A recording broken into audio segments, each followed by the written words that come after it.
नमस्ते विद्यार्थी मित्रों, कैसे हैं? अच्छे हैं ना? कक्षा 7 हिंदी विषय में आज हम इकाई 6 डॉक्टर विक्रम साराभाई के बारे में अध्ययन करेंगे। हमारे जीवन को सुविधापूर्ण बनाने के लिए वैज्ञानिकों का प्रमुख योगदान रहा है, जिन्होंने विज्ञान, प्रौद्योगिकी, शिक्षा, उद्योग, वाणिज्य, व्यवसाय, प्रबंधन आदि अनेक क्षेत्र में देश की प्रगति के लिए उल्लेखनीय कार्य किए हैं। उनके जीवन की घटनाओं से प्रेरित होकर अवलोकन, परीक्षण और परिश्रम के वैज्ञानिक दृष्टिकोण को विकसित करके हम भी एक महान वैज्ञानिक बन सकते हैं और मानव जाति की अमूल्य सेवा कर सकते हैं। तो आज हम इस इकाई में डॉक्टर विक्रम साराभाई के बचपन से लेकर मृत्यु तक के कार्य को देखेंगे और उसका अच्छी तरह से अध्ययन भी करेंगे।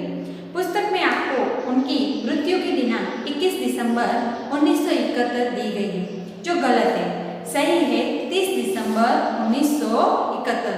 तो सभी अच्छी तरह से याद रखेंगे। चलो बच्चों, हम डॉक्टर विक्रम साराभाई के जीवन के बारे में अध्ययन करें। एक ऐसे ही महान वैज्ञानिक थे। जब वे मात्र 2 वर्ष के थे तब गुरुदेव रविंद्रनाथ ठाकुर ने भविष्यवाणी की थी कि यह बालक बड़ा होकर बहुत यशस्वी बनेगा, और उस बालक ने उनकी भविष्यवाणी अपने कर्मों से सच साबित कर डाली। क्या आप जानते थे वे कौन थे? वे थे हमारे महान वैज्ञानिक डॉक्टर विक्रम साराभाई। डॉक्टर विक्रम साराभाई का जन्म 12 अगस्त सन 1919 को अहमदाबाद में हुआ था। उनका परिवार एक प्रतिष्ठित उद्योगपति परिवार था। पिता का नाम अंबालाल और माता का नाम सरला देवी था। विक्रम साराभाई 8 भाई बहन थे। बाल्यकाल में प्रतिभावान विक्रम साराभाई के बचपन का यह प्रसंग उन्हें उनके सफलता हासिल करने के बुलंद इरादे को दर्शाता है। जब वह 5-6 साल के थे तो अपने परिवार के साथ शिमला गए। शिमला में उनके पिता श्री अंबालाल के नाम ढेरों चिट्ठियाँ आती थी। यह देखकर बालक विक्रम के मन में भी इच्छा हुई कि उनके नाम भी खूब सारे पत्र आए। इसीलिए कई लिफाफों पर अपना नाम तथा पता लिखा और डाकघर में डाल दिए। फिर क्या था, उनके नाम पर ढेरों चिट्ठियाँ आने लगी। पिता ने देखा तो उनके मन में बालक विक्रम के इस काम के पीछे के उद्देश्य को जानने की इच्छा हुई। असलियत मालूम होने पर उन्हें हंसी आई, लेकिन सफलता पाने की इच्छा जानकर अच्छा भी लगा। जब वह 8 साल के थे तो साइकिल पर विभिन्न कलाबाजियां करते और लोगों को अचंभित कर देते। उन्हें साहसिक कारनामे प्रिय थे। गणित तथा भौतिकी के प्रति उनकी गहरी दिलचस्पी थी। उन्होंने मैट्रिक की परीक्षा सन 1934 में पास की। सन 1934-37 में गुजरात कॉलेज अहमदाबाद से इंटर की पढ़ाई की। सन 1937 में इंग्लैंड चले गए। सन 1940 में कैम्ब्रिज से गणित व भौतिकी में BSc की परीक्षा में सफलता प्राप्त की। तत्पश्चात द्वितीय विश्व युद्ध के शुरू होते ही विक्रम साराभाई भारत लौट आए। भारत में उन्हें सर CV रामन तथा डॉक्टर होमी भाभा का सानिध्य मिला। वहाँ राष्ट्रीय स्वतंत्रता आंदोलन से बड़े प्रभावित हुए। सन 1942 में वह मृणालिनी स्वामीनाथन के साथ विवाह सूत्र में बंधे। उन्होंने अंतरिक्ष की गहराइयों से आने वाले रहस्यमय कॉस्मिक किरणों पर अनुसंधान करके कैम्ब्रिज विश्वविद्यालय से सन 1947 में PhD की उपाधि हासिल की। ब्रह्मांड तथा सौरमंडल के कई जटिल प्रश्नों का प्रायोगिक हल निकालने का श्रेय डॉक्टर विक्रम साराभाई को प्राप्त है। यह उन्हीं का सुझाव था कि कॉस्मिक किरणों पर प्रयोग के लिए हिमालय की ऊंची चोटियां सर्वाधिक उपयुक्त व अनुकूल होगी। इसीलिए भारत सरकार ने गुलमर्ग में वैज्ञानिक उपकरणों से लैस एक प्रयोगशाला स्थापित की।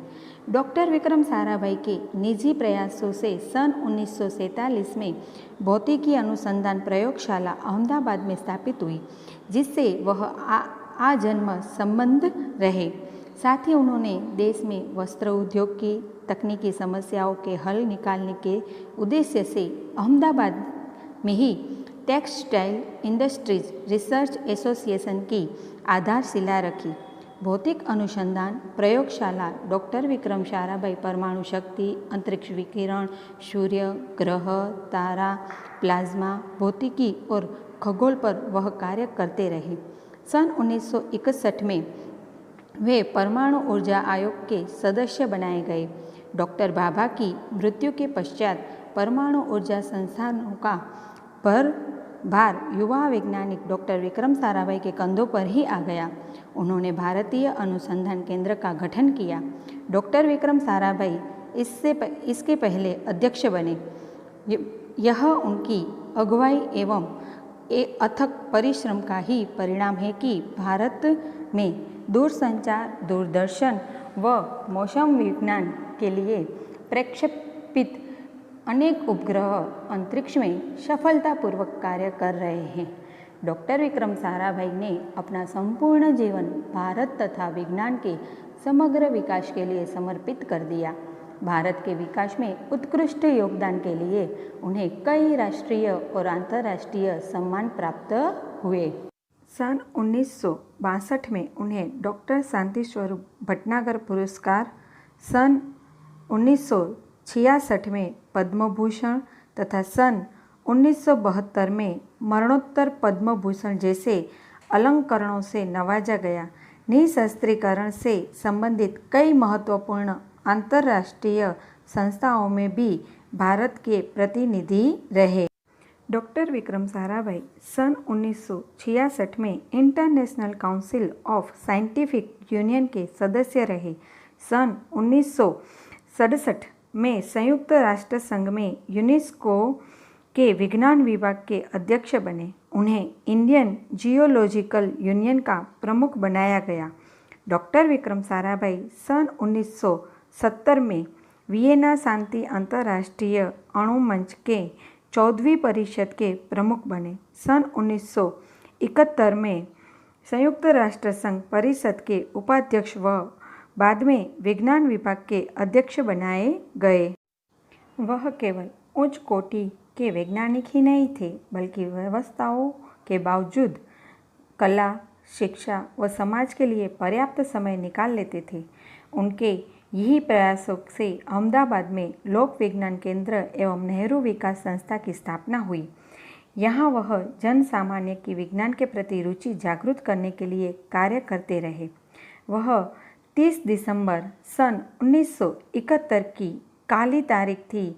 डॉक्टर विक्रम साराभाई को त्रिवेंद्रम के लॉन्चिंग स्टेशन थुम्बा में कार्य निरीक्षण के लिए भेजा गया था। वहाँ वह एक होटल में ठहरे हुए थे। वहीं हृदय की गति रुकने से उनकी मृत्यु हो गई। उनके निधन से विज्ञान में नित नए आयामों को जोड़ने वाले एक जीवन चक्र सदा के लिए रुक गया। ऐसी महान प्रतिभा को सत सत नमन। तो विद्यार्थी मित्रों, आपने देखा कि डॉक्टर विक्रम साराभाई ने अपने जीवन में कैसे साहसिकता से कार्य किए, तो हम भी इन्हीं की तरह आगे बढ़े। इसीलिए इस इकाई को आप अच्छी तरह से पढ़ेंगे और उसका अध्ययन भी करेंगे। पुस्तक के अंतिम पेज में योग्यता विस्तार दिया गया है, जिसमें डॉक्टर विक्रम साराभाई की स्मृति में विज्ञान के विभिन्न क्षेत्रों जैसे कि रॉकेट, उपग्रह, संचार, मौसम विज्ञान, खगोल विज्ञान, भौतिकी, सुदूर संवेदन, अंतरिक्ष उपयोग, आयुर्विज्ञान, हवाई विज्ञान, भूगणित तथा अंतरिक्ष अभियंत्रण में विशिष्ट अनुसंधानकर्ता वैज्ञानिकों और लेखकों को डॉक्टर विक्रम साराभाई स्मारक पुरस्कार प्रदान किए जाते हैं। यानी कि इन क्षेत्रों में डॉक्टर विक्रम साराभाई पुरस्कार दिया जाता है। नीचे आपको पढ़िए और समझिए दिया गया है, जिसमें पहला है यूनेस्को, UNESCO,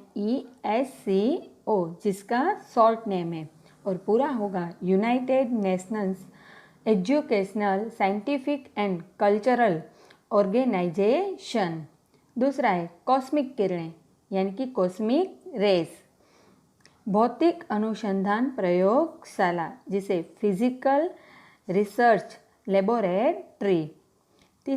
नीचे है Ahmedabad textile industries research association यानी कि ATIRA पूरा होगा Ahmedabad textiles industrial research associations.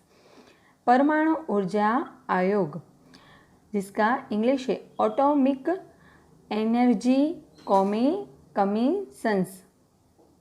भारतीय अवकाशीय अनुसंधान केंद्र ISRO। Indian Space Research Organisation. और अंतिम है उपग्रह यानी कि सैटेलाइट। उसके बाद विविध प्रकार के राष्ट्रीय खिताब की नाम दिए गए हैं जैसे कि पद्मश्री, पद्म भूषण, पद्म विभूषण, भारत रत्न, अर्जुन पुरस्कार। तो इन सभी के बारे में हम थोड़ी जानकारी लेंगे। सबसे पहले पद्मश्री। पद्मश्री पुरस्कार भारत सरकार द्वारा आमतौर पर सिर्फ भारतीय नागरिकों को दिया जाने वाला सम्मान है जो जीवन के विभिन्न क्षेत्रों जैसे कि कला, शिक्षा, उद्योग, साहित्य, विज्ञान, खेल, चिकित्सा, समाज सेवा और सार्वजनिक जीवन आदि में अनेक विशिष्ट योगदान को मान्यता प्रदान करने के लिए यह पुरस्कार दिया जाता है। पद्म भूषण यह सम्मान पुरस्कार किसी भी क्षेत्र में उच्च स्तर की उल्लेखनीय सेवा के लिए प्रदान किया जाता है। इसमें सरकारी कर्मचारियों द्वारा की गई सेवाएं भी शामिल होती है। यह सम्मान भारत सरकार द्वारा दिया जाने वाला तीसरा सर्वोच्च नागरिक सम्मान है जो देश के लिए बहुमूल्य योगदान के लिए दिया जाता है। भारत सरकार द्वारा दिए जाने वाले अन्य प्रतिष्ठित पुरस्कारों में भारत रत्न, पद्मश्री, पद्म विभूषण का नाम लिया जाता है। पद्म विभूषण सम्मान भारत सरकार द्वारा दिया जाने वाला दूसरा उच्च नागरिक सम्मान है जो देश के लिए असैनिक क्षेत्रों में बहुमूल्य योगदान के लिए दिया जाता है। यह सम्मान भारत के राष्ट्रपति द्वारा दिया जाता है। इस सम्मान की स्थापना 2 जनवरी 1954 में की गई थी। भारत रत्न के बाद यह दूसरा प्रतिष्ठित सम्मान है। भारत रत्न भारत का सर्वोच्च नागरिक सम्मान है। यह सम्मान राष्ट्र सेवा के लिए दिया जाता है। इन सेवाओं में कला, साहित्य, विज्ञान, सार्वजनिक सेवा और खेल के साथ ही सैन्य क्षेत्र भी शामिल है। इस सम्मान की स्थापना 2 जनवरी 1954 में भारत के तत्कालीन राष्ट्रपति श्री राजेंद्र प्रसाद द्वारा की गई थी। सरकार ने जनवरी 2019 तक 44 लोगों को भारत रत्न से सम्मानित किया है। यह सम्मान एक वर्ष में अधिकतम 3 व्यक्तियों को ही भारत रत्न दिया जाता है। अर्जुन पुरस्कार। अर्जुन पुरस्कार खिलाड़ियों के लिए दिए जाने वाला एक पुरस्कार है जो भारत सरकार द्वारा खेल के क्षेत्र में उत्कृष्ट प्रदर्शन के लिए दिया जाता है। इस पुरस्कार का प्रारंभ 1961 में हुआ था। पुरस्कार स्वरूप 5 लाख रुपए की राशि, अर्जुन की कांस्य प्रतिमा और एक प्रशिक्षित पत्र दिया जाता है। इकाई में आपको शब्दार्थ भी दिए गए हैं। इरादा यानी विचार, संकल्प। लिफाफा कागज की वह चौकोर थैली जिसके भीतर चिट्ठी या कागज पत्र रखकर भेजा जाता है।